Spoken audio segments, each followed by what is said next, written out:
everyone. This is Soumya from AXN Infotech. Hope all are doing good. இந்த வீடியோல and customized add on back date control பத்தி தான் பார்க்க போறோம். ஸோ இது எதுக்காக அப்படின்னா ஜிஎஸ்டி ஃபைலிங்க்கு அப்புறம் நம்ம போட்டிருக்க என்ட்ரிஸ்ல எனி ஆல்ட்ரேஷன்ஸ் பண்ணிட்டா ஜிஎஸ்டி போர்ட்டல் அண்ட் நம்ம மெயின்டைன் பண்ற டேலி ஸ்டேட்மெண்ட் மிஸ்மேட்ச் ஆகும். இந்த இஷ்யூஸ் வராம டேட்டாஸை கண்ட்ரோல் பண்ண தான் இந்த ஆட்-ஆன். அண்ட் சர்டைன் பீரியடோட பில்ஸ் ஓப்பனிங் பேலன்ஸ் இது எதுவுமே ஆல்ட்ரேஷன்ஸ் பண்ணாம கண்ட்ரோல் பண்ணவும் இது யூஸ் ஆகும். For that first F1 இதுல TDLs and add-on. இந்த TCP லோட் பண்ணதுக்கு அப்புறம் F6 கொடுத்தீங்க அப்படின்னா add-on featuresல இந்த ஆப்ஷனை எஸ் பண்ற மாதிரி இருக்கும். எஸ் பண்ணதுக்கு அப்புறம் பேக் டேட் கண்ட்ரோல் மாடியூல் கான்ஃபிகர்னு எனக்கு ஒரு பாப்அப் ஸ்கிரீன் வரும். இதுல தான் வந்துட்டு நம்ம எந்தெந்த வவுச்சர்ஸ் ஓப்பனிங் பேலன்சஸ் எல்லாம் கண்ட்ரோல் பண்ணணும் அப்படிங்கிற ஆப்ஷன்ஸ் வந்து இருக்கும். ஸோ ஃபர்ஸ்ட் ஒன் வந்துட்டு பிளாக் லெஜர் ஓப்பனிங் பேலன்ஸ். அதாவது எனக்கு ledger opening balance stock opening balances எல்லாம் கண்ட்ரோல் பண்ணணும், ஆல்ட்ரேஷன் பண்ணக்கூடாது அப்படின்னு நினைச்சா இந்த ஆப்ஷனை எஸ் பண்ணணும்.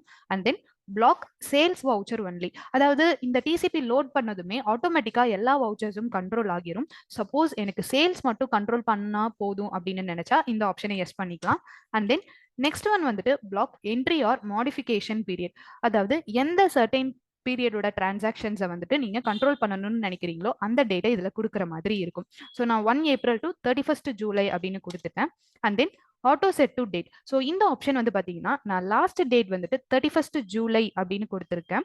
நான் சப்போஸ் ஃபர்ஸ்ட் செப்டம்பர்ல பில் பண்ணும்போது இந்த இடத்துல ஆட்டோமேட்டிக்கா 31st August அப்படின்னு டேட்ஸ் வந்து சேஞ்ச் ஆயிரும். இந்த ஆப்ஷன் எஸ் பண்ணிட்டீங்க அப்படின்னா ஸோ இந்த இதை அக்செப்ட் பண்ணிக்கோங்க. ஸோ அக்செப்ட் பண்ணிட்டு இப்போ உங்களோட கேட்வே ஆஃப் டேலி ஸ்கிரீன்ல வந்து பார்க்கும்போது அட்மின் யூசர்ஸ்க்கு மட்டும் டாப்ல வந்துட்டு all to be back date control அப்படின்னு ஒரு ஆப்ஷன் எடுத்துட்டு வந்திருக்கும். ஸோ இதை கிளிக் பண்ணீங்க அப்படின்னாலே இந்த கான்ஃபிகர் வந்துட்டு உங்களுக்கு ஃப்ரண்ட் ஸ்கிரீன்லேயே கொடுத்துருப்பாங்க.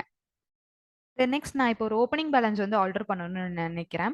ஸோ இப்போ ஆல்டர் போயிட்டு பர்டிகுலராக அந்த பார்ட்டி லெஜர் ஓப்பன் பண்ணிட்டு கர்சர் வந்து இப்போ நான் ஓப்பனிங் பேலன்ஸ் கிட்ட பிளேஸ் பண்ணணும் அப்படின்னு நினைச்சாலே கர்சர் அந்த இடத்துல ஸ்டாப் ஆகாது. அக்செப்ட் எஸ் ஆர் நோ அப்படின்னு தான் கேட்கும். ஜஸ்ட் நம்ம என்டர் கொடுத்து சேவ் பண்ற மாதிரி தான் இருக்கும். ஓப்பனிங் பேலன்ஸ்ல எந்த ஒரு ஆல்ட்ரேஷன்ஸும் நம்மளால பண்ண முடியாது. நெக்ஸ்ட் வந்துட்டு நான் இப்போ ஏதாவது ஒரு பில்ஸ் வந்து ஆல்டர் பண்ணணும்னு நினைக்கிறேன் அப்படின்னாலும் என்னோட லாஸ்ட் டேட் வந்து 31st July அதுல தான் இருந்தது. ஸோ ஜூலைக்கு முன்னாடி வரைக்கும் நீங்க எந்த டேட் கொடுத்தாலும் 1 April to ஜூலைக்குள்ள நான் எந்த பில்ஸ் ஆல்ட்ரேஷன் பண்றேன் அப்படின்னாலும் எனக்கு பேக் டேட் என்ட்ரி கண்ட்ரோல்டு அப்படின்னு சொல்லிட்டு எரர்னு சொல்லி ஒரு ஆப்ஷன் வந்து எடுத்துட்டு வரும். ஸோ இந்த மாதிரி உங்களோட ஓப்பனிங் பேலன்சஸ் பில்ஸ் எதுவுமே வந்துட்டு ஆல்ட்ரேஷன்ஸ் பண்ண முடியாது. உங்களோட டேட்டாஸ் செக்யூர்டா ஒரு கண்ட்ரோல்ல இருக்கும். So this is the usages of an back date control add-on. Hope everyone liked the video. இந்த add-on ஓட additional details வேணும்னு நினைச்சா AXN team கான்டாக்ட் பண்ணுங்க. Thank you so much.